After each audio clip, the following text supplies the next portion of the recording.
आपल्या भारतामध्ये आणि या हुकुमशाहीचा मी या ठिकाणी निषेध करतो। सर्वप्रथम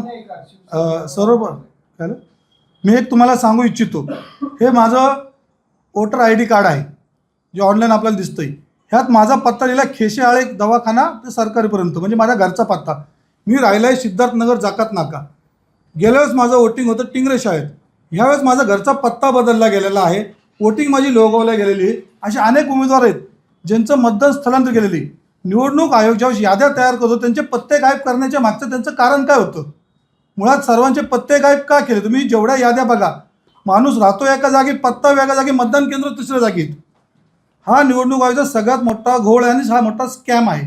त्यानंतर आपण त्या ठिकाणी ज्यावेळेस हे होतो बटन दाबायला जात होतो त्यावेळेस ते धनुष्यबाणासमोरील बटन दबले जात नव्हते आणि काही मतदान केंद्रातले अधिकारी त्या मशनीचे जे फोटोग्राफ ठेवून असे होते की बा इथं 4 कमळाला मतदान टाकलं तरच तुमचं मतदान पूर्ण होईल, हे स्वतः अधिकारी सांगत होते। त्यानंतर मशनीचे क्रमांक ज्या दिवशी आम्हाला बंद करता लागलं, मशनीचे क्रमांक आणि मतमोजणीचे क्रमांक ह्या दोन्हीमध्ये तफावत होत्या।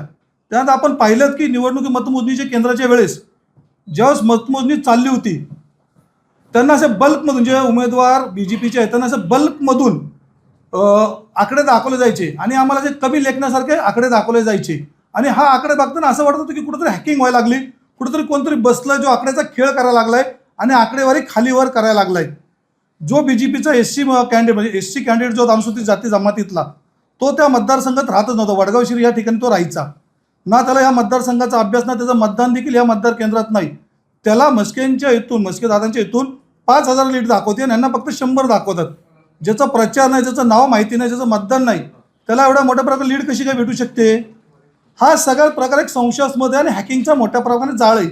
ज्या ठिकाणी सर्वे दाखवतात की या ठिकाणी शिवसेनेचा उमेदवार, रिपब्लिकन सेनेचा उमेदवार हा सर्वात पुढे ना जिंकून येईल, अचानक तुम्हाला अधिक अचानक 5:30 पर्यंत आम्ही त्या ठिकाणी सर्वजण मतदान केंद्रावरती होतो आणि त्या ठिकाणी आम्हाला कळतं की 38% मतदान झालं।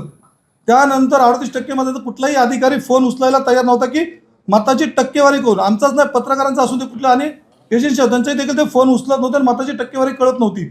10:30ला आम्हाला अचानक टक्केवारी कळते की 52.93 पॉईंट पडलं, म्हणजे 53% मतदान पडलं। म्हणजे 38% वरून 16% मतदान कसं काय वाढलं?